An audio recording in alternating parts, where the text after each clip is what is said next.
ዛሬስ ያለው የሀገሪቱ ኢኮኖሚ እንደምን ያለ ነው? ቢያንስ የዛን ጊዜ የነበረውን የሀገሪቱን ኢኮኖሚ ብንመለከት ያንን ዕዳ መክፈል የሚችል ኢኮኖሚ ተገንብቶ ነበር ማለት ይቻላል። ዛሬስ ያለው የሀገሪቱ ኢኮኖሚ እንደምን ያለ ነው? ምን ያህል ዕዳ መክፈል ይችላል? ብድር ሳይበደሩ ያንን አብይ ማድረግ ይችላል ወይ? ዛሬ ያንተ እይታ ምንድን ነው? እዚህ ጋር ምናልባት ከዚህ ጋር በተገናኘ የሱን አንድ ቪዲዮ ጨምረን ድጋሚ ብንሄድበት ይሻላል ብዬ አሰብኩና አንድ ቪዲዮ አዘጋጀው እንዲሁ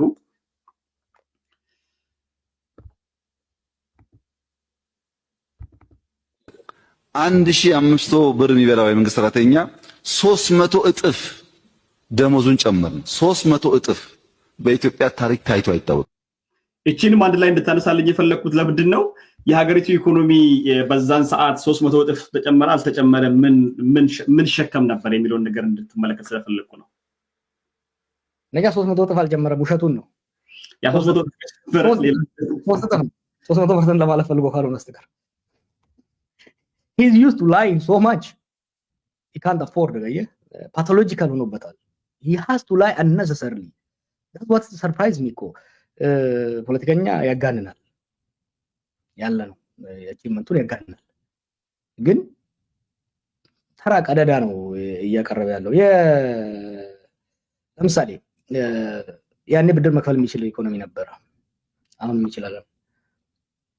ኢትዮጵያ የስትራክቸራል አድጀስትመንት እንድታረግ IMF እና ወርልድ ባንክ ለረጅም ጊዜ ኢኮኖሚክ ሊበራላይዜሽን እንዲገቡ ለረጅም ጊዜ ጫና ሲያደርጉ ነበር። እምቢ ነው የተባሉት። መለስ ብቻ አይደለም፣ የኢትዮጵያ ኢኮኖሚስቶች I cannot find a single Ethiopian economist ብዙዎቹን አዋራቸዋለሁ።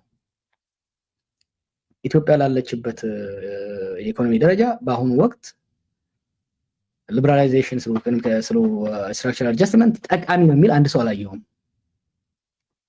ለምንድን ነው ሁሉን እሱም እኮ አብይ ራሱ እኮ እምቢ ሲል ነበር መጀመሪያ አካባቢ ላይ 2019 ላይ 20 አካባቢ እምቢ ሲል ነበር።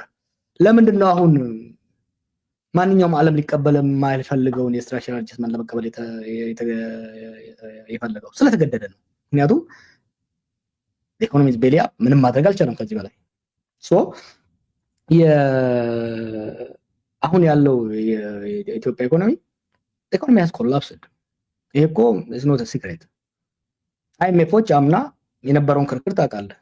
IMF ብድር ሲሰጥ በፕራይቬትም ስናገኛቸው ስንጽፍ የነበረው ምንድነው? ጦርነት ካልቆመ የሀገሪቷን ኢኮኖሚ ቀውስ ያባባሰውና ያመጣው የፖለቲካ ቀውሱ ወደ ግጭት ማምራቱ ነው። ግጭት ቆሞ ፖለቲካው ካልተረጋጋ ኢኮኖሚ ማረጋጋት አይቻልም። ስለዚህ ምንም አይነት ቢሊዮን ብትሰጡት ለአብይ ጦርነት ካልቆመ ድረስ ኢኮኖሚው መልሶ ሊያንሰራራ አይችልም። ቦታው ራይት ዛት ዋት ሎት ኦፍ አስ ወር አድቮኬቲንግ IMFዎችም ቢያሉና ባንክ ስለሆኑ ሰጡት። የዛሬ ወር አካባቢ ባወጡት ሪፖርት ግን ሪፎርሙ አደጋ ላይ ነው፣ ሪፎርሙ እየሰራ አይደለም። ምክንያቱ ምንድነው? አንደኛው ጦርነት ነው፣ ሌላኛው የተቋማዊ አቅም አልተቻለም። የተቋም አቅም ሪፎርሙን ኢምፕሊመንት ለማድረግ የሚችል የተቋም አቅም የለም። ሁለቱም ከዚህ በፊት እንደለው የነበረው አንደኛ ጦርነት እስካልቆመ ድረስ ኢኮኖሚው ሪቫይቭ ማድረግ አይቻልም፣ እንዲያሰራር ማድረግ አይቻልም። ሁለተኛ የኢትዮጵያ ስቴት የኢትዮጵያ ሀገረ መንግስት አቅም ተመናምኗል። የመንግስት አቅም ኢኮኖሚ ማኔጅ ማድረግ የምትችለው የመንግስት አቅም ጠንካራ ከሆነ አስተዳደራዊ አቅሙ እስከታይ ድረስ የምታወጣውን ፖሊሲና ስትራቴጂ ለማስፈጸም እስከታይ ድረስ ለማስፈጸም የሚችል አስተዳደራዊ መዋቅር ሲኖርህ ነው። ያ መዋቅር ተበልቶ ቤዚካሊ አሁን ያለች ኢትዮጵያ የከተማ ኮሪደር ብቻ ነች እኮ። አብይ እኮ የሚያስተዳድረው ኮሪደሩን ብቻ ነው። አዲስ አበባ ውስጥ የሚያስተዳድረው ኮሪደሩን፣ ከዛ ውጪ ያለው ሰው ሀጃም የለውም ቁጥጥርም የለውም። ሮቤም ከሄድክ የሚያስተዳድረው ኮሪደሩን ነው። ባህር ዳርም ከሄድክ ኮሪደሩን ነው የሚያስተዳድረው። ያ ማለት ምንም ቢሊየን ቢሰጡት ፈረንጆቹ ወይም አረቦቹ ያ ገንዘብ ከኮሪደሩ ላለፈ ያለውን የኢትዮጵያን ኢኮኖሚ ኢምፓክት ሊያደርግ አይችልም። የሀገራችን ህዝብ 90% የሚሆነው እናሳንሰውና ገበሬው 80% የሚሆነው ደግሞ ከኮሪደሩ ውጪ ነው ያለው። ይሄንን ኢምፓክት ሊያደርግ የሚችል የመንግስት አቅም የለም። ይሄ መንግስታዊ አቅም መልሰን መገንባት እስካልቻልን ድረስ ከኢኮኖሚው ቀውስ ለመውጣት ያዳግተናል ማለት ነው።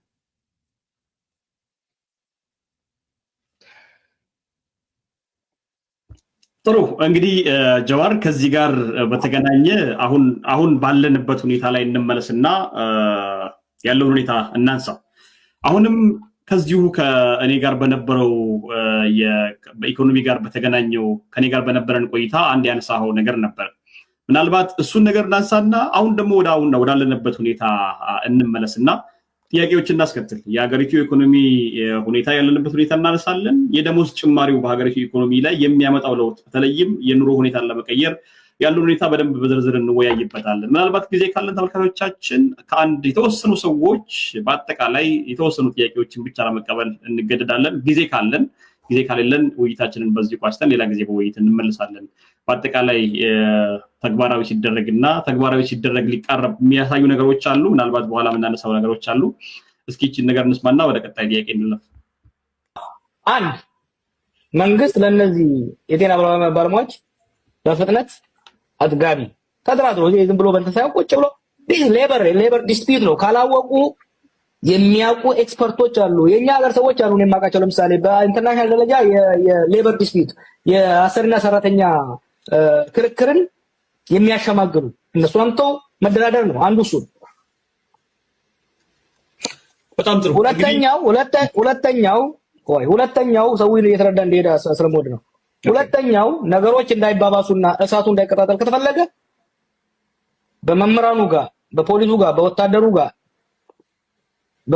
በኮንትራክተሩ ጋር እየተነሱ ያሉት ልጅትነት ጥያቄዎች ወደ መንገድ ሳይወጡ በፍጥነት መልስ መስጠት ፕሪሚቲቭ የሆነ መልስ መስጠት አስፈላጊ ነው። አሁን ይሄ ጉዳይ ከወጣ ወዲህ የመንግስት ሙከራ ምንድን ነው? አንዳንዴ እኮ ኢህአዴግን የበላውን በፍጥነት ነው እያደረጉ ያሉት። ዳር just a bad copy of EPRDF ነው። አሁን ምንድን ያደረጉት ባለፉት አንድ ሳምንት ውስጥ ስብሰባ ነው ያደረጉት። ካድሬዎች ሰውን ሰብስበው በ7 ዓመታት የሰራነው ስራ እነኚህ የውጪ ተላላኪ ኃይሎች ምናምን ወዳጄ ዳቦ አጣ ህፃን ከቤት የምታለቅሰው ሰው የቤት አከራዩ ከቤት ሊያባረረው እየሞከረ ያለ ሰው ያን ሊሰማልህ አይፈልግም። መፍትሄ ለኢሚዲየት for his burning question ኢሚዲየት አንሰር ነው የሚፈልገው። ስለዚህ ይሄ እንዳይስፋፋ ከተፈለገ ማድረግ ያለባቸው ቶሎ መልስ መስጠት ነው። ጥሩ እንግዲህ እነዚህ ነገሮች እንደ ትንቢት ነው የሚመስሉት እና ማለት መንግስት አልቀበላቸውም ብሎ የውጭ ተላላኪዎች፣ አጀንዳ አራጋቢዎች፣ አስለቃሾች ሲል ነበር የነበረው። እነዚህ ውይይቶች በምናደርግበት ጊዜ ዶክመንተሪም ጭምር እየሰራ በርካታ ነገሮችን ነበር ሲያደርግ የነበረው በተለያዩ አቅጣጫዎች እና እነዚህም ጉዳዮች አሁን መንግስት ተወያይቶ ነው ወይ ያደረገ ያለው? እዚህ ላይ ታነሳላቸው የነበሩ ነገሮች አሉ። በደንብ ትዝ የሚለኝ መደራደር አለበት መንግስት ከሰራተኛው ማህበራት ጋር የሚል ነገር ነበር ስታነሳ የነበረው። መደራደር አለበት ከፖሊሱ ጋር፣ ከመከላከያው ጋር፣ ከመምህራኑ ጋር፣ ከጤና ባለሙያዎቹ ጋር። ኦልሬዲ የዛን ጊዜ እንትን ውስጥ ነበር የነበሩት እና ትግል ላይ ነበሩ የጤና ባለሙያዎቹ እና ይሄ ወደ ሌላው እንዳይዛመት መደራደር አለበት፣ ከዛ መቀመጥ ያለበትን ነገር ማስቀመጥ አለበት የሚል ነገር ነበር። አሁንስ አድርገው ነው ወይ ያደረገው? አሁንስ ይሄ ነገር ያስተነፍሳል ወይ? የተጨመረው ደሞዝ ጨመርን ከማለት ውጪ የተጨመረበት መጠን ሁኔታ የሰራተኛውን ኑሮ ያገናዘበ ነው ወይ? ውይይት ተደርጓል ወይ? አሁንስ ይሄ ምንም ችግር አያመጣም ብለህ ታስባለህ? ይሄ አብይ የሚከተለው የብልጽግና አይዲዮሎጂ የፕሮስፐሪቲ ፖለቲክስ ምን አለው መሰለህ? መሪን እንደ ስዩም እግዚአብሔር ነው የሚወስደው። ቶፕ ዳውን ሞዴል ኦፍ ሊደርሺፕ እና መሪን ለዛ ሀገር የሾመው መሪ ነው። አብይ is actually the representative of God in Ethiopia። ፈጣሪ ለአብይ ስልጣን ሰጠ። ከዛ በኋላ አብይ ደግሞ ለህዝቡ ሰጠ። አሁን ሰው ሲሾም አይተህ እንደሆነ ጠቅላይ ሚኒስትሩ ሹመት ሰጡ። ልክ የኪሱን ስሙን የሰጠ ይመስል እኮ ነው። ሾሙ አይደለም እኮ ሰጡ። አን አይዲያ ኦፍ ኔጎሺዬሽን እኔ አሁን ከህዋቶች ጋር የተደረገው ፕሪቶሪያን ድርድር የነበረውን ኮንቨርሴሽን መካከል የነበሩ ሰዎች ማዋርቻለሁ። በቅርብ ድሮም ስለማውቀው ከዛ ወዲህ ከኦኤል ጋር የተደረገው ድርድርም ጋር ድርድር የሚባል ነገርን አይወደውም። መንግስት የደሞዝ ጭማሪ አደረገ። መንግስትና ሰራተኞች ተደራድረው በዚህ ተስማሙ። an idea of negotiation is antithesis to the foundation of Abiy's theory of leadership አየህ እና ሰራተኞቹን ሰብስቦ ብዙ ካድሬዎችን አስገብቶ አይተህ እንደሆነ ቆራርጠውት ነው አንዳንድ ያልተቆራረጠውን ሰምቻለሁ ከዛ ከነበሩ ሰዎች ተናግሮ አላጨበጭቡ ሲሉ ያፈጥባቸው ነበር አንዱ ሲያጨበጭቡ ያጨበጭባሉ እና እዛ ላይ ወጥቶ አሁን እዛ ሲደነፋ የነበረው ማንም ምንም ማያመጣም ተላላኪዎች እንደዚህ አድርገው ምናምን የሚለው በኋላ ላይ ያንን ሁሉ ገልብጦ አሁን ደግሞ መንግስት ደሞዝ ጨመረ የሚለው ለምንድን ነው? ፈጣሪ አብይን ሾመ። አብይ ደግሞ ፈጣሪን ወክሎ ለኢትዮጵያ ሰራተኞች ደሞዝ ጨመረ። he's a benevolent በጣም ዊርድ የሆነ በጣም ሜዲቫል የሆነ I don't think ኢምፐረር ኃይለ ሥላሴ እንዲህ አይነት ኢሉዥን አልነበረውም ስለ ፖለቲካል ስልጣን ለይስሙላ ራሱ ሲቪ መዝጋቢያ ይበል እንጂ ኃይለ ሥላሴ he was a pragmatic realist rational guy. This guy is irrational. አሁን ያኔ ቁጭ ብሎ ከሰራተኞቹ ከሚደነፋባቸው ይሄናል አሳመርኩ አገር ኢትዮጵያን አሳደኩ አይናችሁን ክፈቱ እያለ ሰውን ከሚያስጨንቅ እሺ በቃ ይሄው ያለችኝ ገንዘብ ይቺ ነች ይሄናል ጨምራለሁ ይሄናል ጨምራለሁ ብሎ ቢደራደር ምናልባትም አሁን የገባበት መቀመቁት ላይ ገባ ይችላል ነበር no but he can't do because he is human Xavier he represents God anointed him there አየህ እና አንድ ፕሮግራም ላይ ብንሰራ on his psychology of leadership is very important እና አሁን ተሰጥቅ ነበር ትናንትና መንግስት ጨመረ ተገዶ ነው የጨመረው ወዶ አይደለም አንደኛ ይሄ ያብይ ብር አይደለም የመንግስት የሚባለው ነገር እኮ አለ የመንግስት ብር መንግስት ከየት አመጣ መንግስት ከህዝብ ግብር ይሰበስባል ቢበደርም እኮ በእኛ በዜጎች ስም እኮ ነው በኢትዮጵያ ህዝቦች እጅ እኮ ነው መንግስት ከሰማይ የሚያወርደው ከፈረንጅም የሚያመጣው በኢትዮጵያ ህዝብ ስም ነው ከአረብ የሚያመጣው በኢትዮጵያ ህዝብ ስም ነው የኢትዮጵያ ህዝብ ንብረት ነው እዳው የኢትዮጵያ ህዝብ እዳ ነው ግብሩ የኢትዮጵያ ህዝብ ግብር ነው ዛሬ የጨመረው ብር እንኳን ቢያትም በኢትዮጵያ ህዝብ ላይ እዳ ጨምሮ ነው ደሞዝ እየጨመረ ያለው ሶ አሁን ያኔ አሁን እንደዛ ስለ አይኔው እንደሚጨምሩ እኮ ዝም ብዬ አይደለም የምናገረው አይ ስተዲ እኔ ኢኮኖሚስት አይደለሁም ግን ሪላያብል የሆኑ ኢኮኖሚስት የሆኑ ምሁራኖች አሉ ምክራቸውን ትንታኔያቸውን ጆሮዬን ከፍቼ አይኔን ከፍቼ የማዳምጠው መንግስት የኢትዮጵያ ሰራተኛ ባለው ደሞዝ መቀጠል እንደማይችል ኢንፍሌሽኑ እየጨመረ እንደሚሄድ የኑሮ ውድነቱ እየተባባሰ እንደሚሄድ የኑሮ ደረጃ እየተባባሰ እንደሚሄድ ኢትዮጵያ ከአፍሪካ ነምበር 1 ነች በኑሮ ውድነት በደሞዝ ደግሞ one of the last ይሄ ሰስቴነብል ኮንትራዲክሽን ሰስቴነብል እንደማይሆን ምንም ያህል አብይ ቢደነፋ ሳይወድ በግድ እጁን ተጠምዝዞ አሁን ያደረጋት እንደሚያደርግ እርግጠኛ ነበር እዛ ስብሰባ ላይ ሄዶ አንዳንዴ ሊመሰገን ይገባል አንዴ ልንገር አብይ ያደረገውን መጽሐፍ ውስጥ ጽፎ ያለው ያኔ በቀይሮ ትግል ጊዜ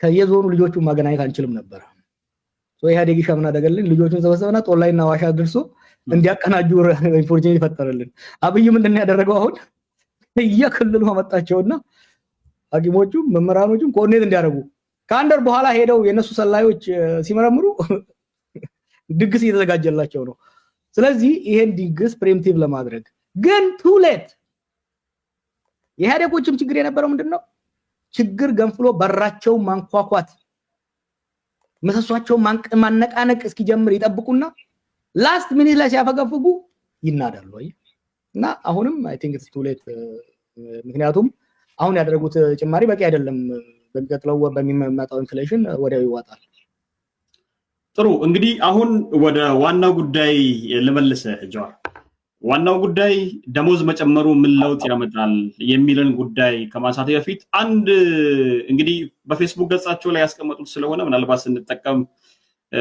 ቅር የሚላቸው አይመስለኝም።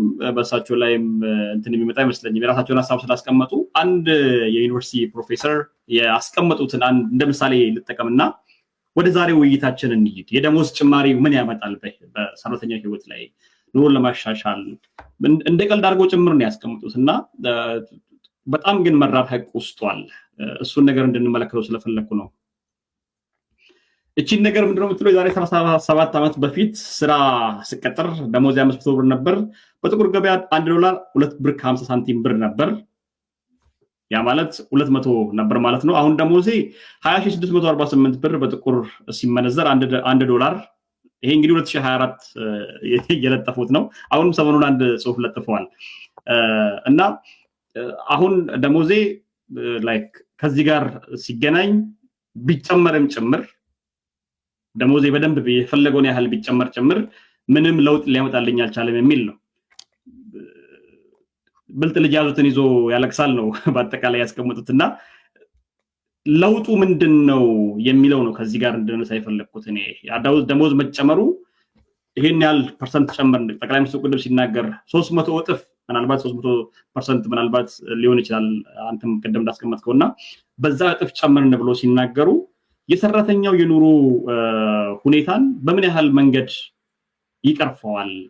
የዶላር የመግዛት አቅሙስ የብር የመግዛት አቅሙስ ብር ዶላር የመግዛት እንዲሁም አገር ውስጥ ያለው እቃ የመሸመት ጥሬ እቃን የመሸመት አላቂ እቃዎችን የመሸመት አቅም ምን ያህል ነው? አሁን ተጨመረ የሚባለው ደሞዝ ምን ያህል ለውጥ ሊያመጣ ይችላል የሚለውን ነገር ማስከተል ፈለኩና እስኪ ያንተ እይታ ምንድነው እዚህ ላይ? ምናልባት አንተ እየተናገርክ የሳቸውን ጽሁፍ ድጋሚ ያመጣሉ በሌላ መንገድ ያስቀምጡት። actually I'm glad ያን ስክሪንሾት አመጣው። እኚህ ሰው ፕሮፌሰር ናቸው ባለሳሳት አንድ ዩኒቨርሲቲ ውስጥ የደሞዝ ተጨመረ ይባላል። ደሞዝ actually አልተጨመረም እዛ ሀገር። ኢቨን ማሻሻያው በቂ አይደለም። ምክንያቱም መንግስት ምን እያደረገ መሰለህ? ለምሳሌ የነዳጅ ዋጋ፣ የኤሌክትሪክ ዋጋ፣ የውሃ ዋጋ፣ የግብር ዋጋ ኦኬ በዶላር እየተተመነ ነው የሚጨመረው። አይ ቲንክ ከባለፈው ዶላር የብር ዋጋ ዲቫሉት እንዲደረግ ከመወሰኑ በፊት እና እስከዛ ድረስ ነዳጅ ፕሮባብሊ 5-6 ጊዜ ዋጋው ተጨምሯል። ፕሮባብሊ 200-300% ጨምሯል። የቴሌም እንደዛው ጨምሯል። የኤሌክትሪክ እና የውሃ ፍጆታም እንደዛው ጨምሯል። በዶላር እያሰቡ ነው። ስትጠይቃቸው ምንድነው የሚሉት? ኦፊሻሊ የመንግስት ሰዎች የሚሉት በዶላር ተመነው ነው እቃ የምንገዛው ለኤሌክትሪክም ሆነ ሌላም ገዛ በዶላር ስለሆነ በዶላር ተመነው ነው ታሪፉን የሚጨምሩት። ለመንግስት ሰራተኛው ሲሆን ግን እንደዛ ያደርጉትም። አሁን ሁለተኛው ላይ ፕሮፌሰሩ ያስቀመጡት አይተህ እንደሆነ አሁን ደሞዝ ተጨመረ ነው የተባለው ከፍተኛው ላይ ያለው በዶላር አይ ቲንክ መልሰህ ብታሳየው አሪፍ ነው። ነባሩ የሚባለው ደሞዝ በ20,000 ከፍተኛ 20,000 ምናምን ሲያገኝ የነበረው ሰው ዶላር 55 በነበረበት ጊዜ ካልኩሌት ሲደረግ $372 ነበር። አሁን ጣሪያ ደረሰ ወይ ነው 39,000 የሆነ ሲባል ግን በ140 ስታባዛው ስንት ነው የሆነው? 278,000 ነው። ይሄ ኖሚናል እና ሪል ምን ነው አለ የኖሚናሊ ኦልሞስት በእጥፍ ጨምሯል። ያሁን የዚህ የከፍተኛ ጣሪያ ላይ ያሉ ፕሮባብሊ ፕሮፌሰሮች ደረጃ ያሉ ሰዎች የሚያገኙት ደሞዝ ኖሚናሊ በእጥፍ ጨምሯል። ኢን ሪል ቫልዩ በመግዛት አቅሙ ደግሞ በብር መግዛት አቅሙ ከመዳከሙ የተነሳ ወደ 278 ኦልሞስት $100 ቅናሽ ነው ያሳየው ማለት ነው። የዚህን ፕሮፌሰር